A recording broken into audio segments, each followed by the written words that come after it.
శ్రీ గురుభ్యో నమః. అందరికీ నమస్కారం. తెలుగు హోమియోపతి గురుకులానికి స్వాగతం.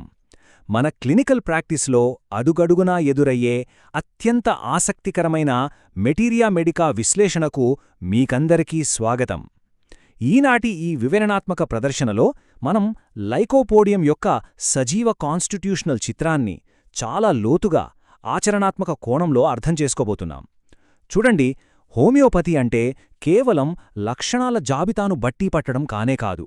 ఒక వ్యక్తిగా ప్రాణం ఉన్న ఒక సజీవ రూపంగా లైకోపోడియం రోగిని ఎలా గుర్తించాలో, వారి ఆలోచన విధానం ఎలా ఉంటుందో మనమిప్పుడు స్పష్టంగా తెలుసుకుందాం. మన గురుకులం సాంప్రదాయం ప్రకారం ఈ అద్భుతమైన ప్రయాణాన్ని అత్యంత శాస్త్రీయ పద్ధతిలో హానిమాన్ మహర్షి మనకు అందించిన మార్గదర్శకాలను స్మరించుకుంటూ ప్రారంభిద్దాం. అసలు ఒక రోగి మన క్లినిక్లోకి అడుగుపెట్టిన మొదటి క్షణం నుండి వారిని ఎలా నిశితంగా పరిశీలించాలి అనేది ప్రతి వైద్యుడికి ఒక కళ లాంటిది. ఈరోజు మనం విశ్లేషిస్తున్న లైకోపోడియం చిత్రం మన దైనందిన ప్రాక్టీస్లో ఎంతో తరచుగా తారసపడే ఒక అద్భుతమైన సంక్లిష్టమైన వ్యక్తిత్వ రూపం. దాన్ని డీకోడ్ చేద్దాం రండి. ఈ విశ్లేషణలో మనం ప్రధానంగా 5 దశల గుండా ప్రయాణించబోతున్నాం. ముందుగా లైకోపోడియం రోగిని ప్రాథమికంగా ఎలా గుర్తించాలి, ఆ తరువాత ఎలాంటి పరిశీలనా సూచనలు మనకు క్లినిక్లో కనిపిస్తాయి, వివిధ జీవిత దశల్లో వీరి ప్రవర్తన ఎలా మారుతుంది, వీటన్నిటి వెనక ఉన్న ఆర్గోనాన్ సూత్రాలేమిటి, మరియు చివరగా ఇవన్నీ కలుపుతూ ఒక మాస్టర్ సమ్మరేని చూద్దాం. సరే, అసలొక రోగి మన క్లినిక్లోకి రాగానే కలిగే ఆ తొలి అభిప్రాయం, ఆ ఫస్ట్ ఇంప్రెషన్ గురించి మాట్లాడుకుందాం. ఒక్కసారి యూహించుకోండి, ఒక రోగి మీ కన్సల్టేషన్ రూమ్ తలుపు తీసుకుని లోపలికొస్తున్నారు. ఆ క్షణంలోనే వాళ్లు మీకు తెలియకుండానే ఎన్నో అద్భుతమైన క్లూస్ ఇచ్చేస్తుంటారు. డాక్టర్ ఛాంబర్లోకి ప్రవేశించేటప్పుడు వారి అడుగులెలా పడుతున్నాయి, కుర్చీలో ఎలా కూర్చుంటున్నారు, మాటకి ముందు వారి ప్రవర్తన ఎలా ఉంది. ఈ ఆబ్జెక్టివ్ పరిశీలన అనేది మన కేస్ టేకింగ్కు అసలైన పునాది. ఎందుకంటే వాళ్లు ఆ కుర్చీలో కూర్చున్న విధానమే వారి అంతర్గత మానసిక స్థితికి ఒక అద్దం పడుతుంది కదా. ఈ లైకోపోడియం రోగులు చూడటానికి చాలా కాన్ఫిడెంట్గా, నమ్మకంగా కనిపిస్తారు. ముఖంలో పెద్దగా భావాలు బయటపడవు. చాలా రిజర్వ్డ్ ఎక్స్ప్రెషన్ మెయింటైన్ చేస్తారు. ప్రవర్తనంతా వాళ్ల కంట్రోల్లో ఉన్నట్లు చాలా పద్ధతిగా ఉంటుంది. కుర్చీలో కూడా చాలా నిటారుగా, దృఢమైన భంగిమలో కూర్చుంటారు. కాని ఇక్కడే ఒక పెద్ద ట్విస్టుంది. ఆ నమ్మకమైన ముఖం వెనుక ఎవరికీ కనిపించని తీవ్రమైన అంతర్గత ఆందోళన, భయం దాగి ఉంటాయి. అయ్యో, నా భయాన్ని వీళ్ళెక్కడ పసిగడతారో అన్న టెన్షన్తో దాన్ని కప్పిపుచ్చుకోడానికే వాళ్లు ఇంతటి బలమైన కవచాన్ని ధరిస్తారన్నమాట. ఇప్పుడు వాళ్ళు ఎలా మాట్లాడతారో గమనిద్దాం. ఈ ప్రవర్తనా సరళి చాలా ఆసక్తికరంగా ఉంటుంది. మొదటి నిమిషంలో, అంటే సంభాషణ మొదలైనప్పుడు చాలా సంకోచిస్తారు. ఆచితూచి పదాలు వెతుక్కుంటూ మాట్లాడతారు. ఒక 5 నిమిషాలు గడిచేసరికి ఆ వాతావరణం కొద్దిగా అలవాటుపడి నెమ్మదిగా ఓపెనవుతారు. ఇక 10 నిమిషాలు దాటాక చూడాలి, వాళ్లలో ఉన్న అద్భుతమైన వాగ్ధాటి బయటకొస్తుంది. ఎక్కడా తడబడకుండా చాలా ధారాళంగా మాట్లాడేస్తారు. ఈ ట్రాన్జిషన్, అనగా సంకోచం నుంచి ధారాళత వైపు సాగే ఈ ప్రయాణం లైకోపోడియంని పట్టించే ఒక పక్కా క్లినికల్ క్లూ. మాటల్లోనే కాదు, వాళ్లు తీసుకునే నిర్ణయాల్లో, చేసే పనుల్లో కూడా ఇదే ప్యాటర్న్ రిపీట్ అవుతుంది. ఏదైనా ఒక కొత్త బాధ్యత లేదా పని మొదలుపెట్టాలి అన్నప్పుడు ఆ 0 అవర్లో వాళ్లకు చెమటలు పట్టిపోతాయి. అసలే నేనిది చేయగలనా, నా వల్ల అవుతుందా అంటూ భరించలేనంత భయానికి గురవుతారు.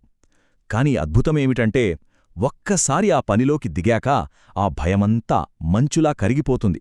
ఆ పని పూర్తయ్యేసరికి వాళ్లంత నమ్మకమైన వ్యక్తులు మరొకరుండరు.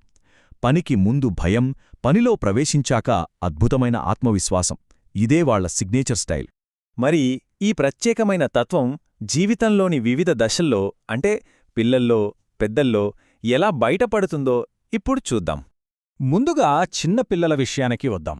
ఇక్కడ మనకొక అద్భుతమైన, విచిత్రమైన వైరుధ్యం కనిపిస్తుంది. ఇంట్లో ఆ 4 గోడల మధ్య, తల్లిదండ్రుల దగ్గర వీరు చిన్నపాటి నియంతల్లా ప్రవర్తిస్తారు.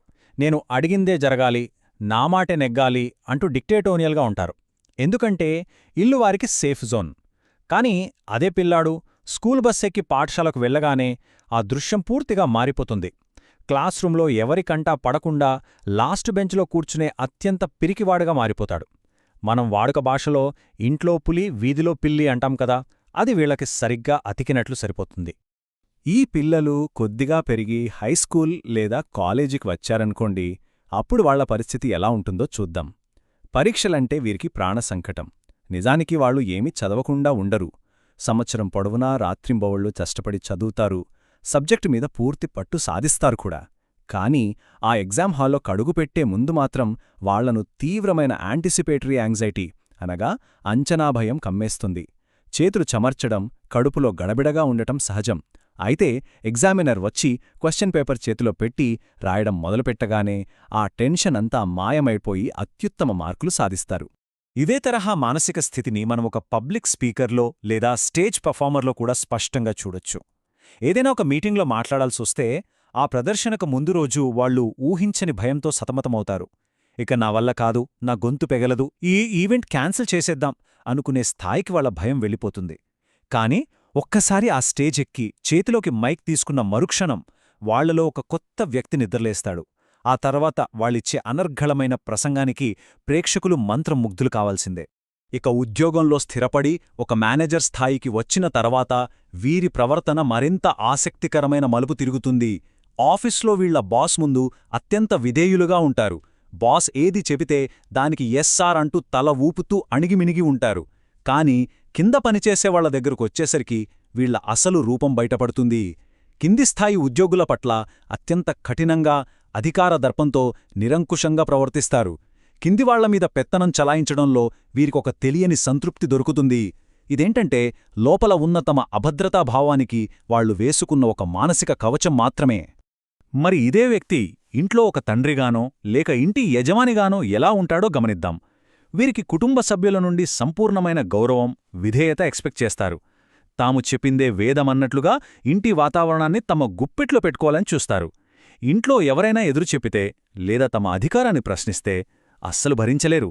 పదే పదే ఈ గౌరవాన్ని, అధికారాన్ని కోరుకోవడమనేది నిజానికి వారి బలమైన వ్యక్తిత్వానికి సూచిక కాదు సుమా, తమ లోతైన అభద్రతను దాచుకునే ప్రయత్నమే. మరి ఇదంతా మనం ఎందుకు తెలుసుకోవాలి? ఈ పరిశీలనల వెనుక హానిమాన్ మాస్టర్ గారు చెప్పిన అసలైన ఆర్గానన్ సూత్రాలేమిటో ఇప్పుడు అర్థం చేసుకుందాం. దిగ్గజ హోమియోపతి వైద్యులు డాక్టర్ ఎంఎల్ ధవలే గారి ప్రసిద్ధ గ్రంథం principles and practice of homoeopathy మనకొక గొప్ప పాఠం నేర్పుతుంది. అదేమిటంటే, మనం కేవలం ఒక వ్యాధికి కాదు, వ్యాధిగ్రస్తుడైన ఒక వ్యక్తికి చికిత్స చేయాలి. దీనిలే మనం ఇండివిడ్యువలైజేషన్ అంటాం. అంటే వ్యక్తీకరణ. 10 మంది జ్వరంతో వచ్చినా ఆ 10 మంది ఆలోచనా విధానాలు, భయాలు, ప్రవర్తనలు వేరువేరుగా ఉంటాయి కదా. అందుకే వారి మందు కూడా మారుతుంది. ఈ ఇండివిడ్యువలైజేషన్ పర్ఫెక్ట్గా జరగాలంటే మనం ఇప్పటివరకు మాట్లాడుకున్న నిశ్చితమైన పరిశీలనా నైపుణ్యం వైద్యుడికి చాలా అవసరం. మన ఆర్గనాన్లోని అఫారిజమ్స్ 5 మరియు 6 స్పష్టంగా ఒక నియమాన్ని నిర్దేశిస్తున్నాయి. ఒక వైద్యుడు ఎల్లప్పుడూ ఒక అన్ప్రిజుడైజ్డ్ అబ్జర్వర్గా, అంటే ఎటువంటి పక్షపాతం, ముందస్తు అంచనాల్లేని పరిశీలకుడుగా ఉండాలి. రోగి డోర్ తీసుకుని రాగానే ఓహో వీరికి పలానా మందు సరిపోతుందేమో అని మనం ఒక జడ్జిమెంట్కి రాకూడదు. వాళ్లు నడిచే తీరు, వాళ్ల మాటలోని వైరుధ్యాలు, వాళ్ల భయాలు, ఇవన్నీ ఎటువంటి తీర్పు ఇవ్వకుండా ఒక తెల్ల కాగితంలాగా గమనించాలి. అప్పుడే లైకోపోడియం లాంటి లోతైన కవచాలు ధరించే మందుల అసలు రూపాన్నే మనం పట్టుకోగలం. ఇక మన హోమియోపతి ప్రాక్టీస్కి గుండెకాయ లాంటిది అఫారిజం 153. ఒక రోగిని క్యూర్ చేసే మందును వెతకాలంటే సాధారణ లక్షణాల కంటే కూడా ఆ రోగిలో మాత్రమే కనిపించే విచిత్రమైన, అరుదైన మరియు అసాధారణమైన లక్షణాలే మనకు దారి చూపుతాయని హానిమాన్ ఘంటాపథంగా చెప్పారు. ఇప్పుడు లైకోపోడియం రోగిలో చూడండి, పని మొదలుపెట్టే ముందు ప్రాణం పోయేంత భయం, కానీ ఒక్కసారి మొదలుపెట్టాక ఎక్కడా లేని ధైర్యం రావడమనేది ఎంత విచిత్రమైన లక్షణం కదా. ఆ సాధారణ భయానికి, ఈ అసాధారణమైన అంచనా భయానికి ఉన్న చిన్న గీతను గుర్తించడమే మన ప్రాక్టీస్కు అసలైన విజయం. అందుకే ఈ ప్రాసెస్ అంతా ఒక లాజికల్ ఫ్లోలాగా వెళ్ళాలి. మొదటి అడుగు ఆబ్జెక్టివ్ అబ్జర్వేషన్. రోగిని, వారి మాటను, ప్రవర్తనను పక్షపాతం లేకుండా గమనించడం. రెండవ అడుగు ఆ పరిశీలన నుంచి కేవలం ఆ రోగికే చెందిన అరుదైన, అసాధారణ లక్షణాలను మరియు వైరుధ్యాలను ఫిల్టర్ చేయడం. ఆ తర్వాతే మూడవ అడుగులో ఈ సమగ్రమైన చిత్రాన్ని మన మిటీరియా మడికాలోని చిత్రాలతో పోల్చి అత్యంత ఖచ్చితమైన సిమిలిమంను ఎంపిక చేయడం. ఈ మార్గంలో ప్రయాణిస్తే లైకోపోడియం రోగి మన కళ్ల ముందు నుండి ఎక్కడికీ తప్పించుకోలేడు.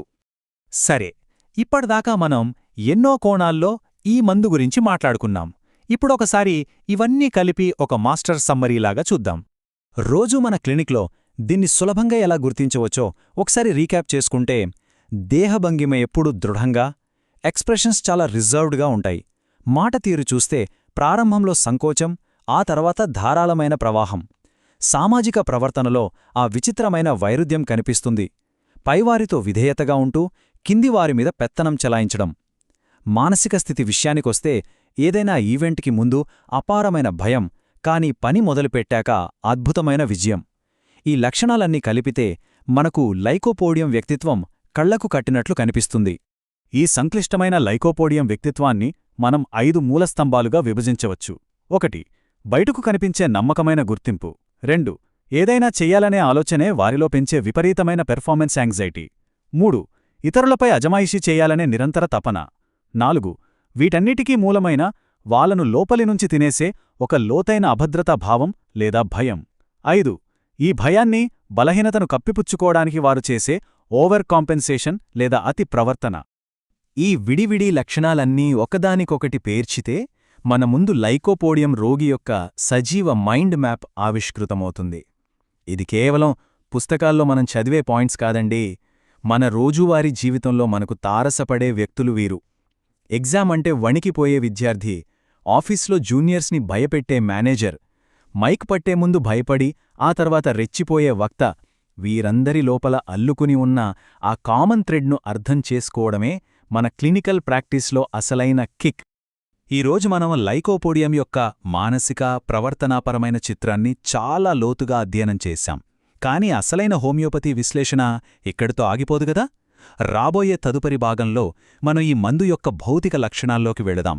వీరి సమస్యలు ఎప్పుడు పెరుగుతాయి, ఎప్పుడు తగ్గుతాయి అనే మొడాలిటీస్, వీరు వేడినిష్టపడతారా లేక చల్లదనన్నా అనే థర్మల్ స్టేట్స్, ఇంకా ముఖ్యంగా వీరికి బాగా సమస్యలు తెచ్చే జీర్ణవ్యవస్థ పనితీరు గురించి రాబోయే వివరణలో విపులంగా చర్చించుకుందాం. మరి రేపు ఉదయం మీ క్లినిక్లోకి వచ్చే పేషెంట్ మాటల్లోని ఈ వైరుధ్యాన్ని, వాళ్లు వేసుకున్న ఆ కాన్ఫిడెన్స్ కవచం వెనక ఉన్న అభద్రతను మీ కళ్ళు పసిగట్టగలవా? ఒక్కసారి ఆలోచించండి. ఆ నిశ్చితమైన పరిశీలనా దృష్టితోనే మనం హోమియోపతిలో అద్భుతాలు సృష్టించగలం. ఈ ఆలోచనతోనే ఈనాటి మన విశ్లేషణను ముగిద్దాం. జై శ్రీకృష్ణ. వాసుదేవా.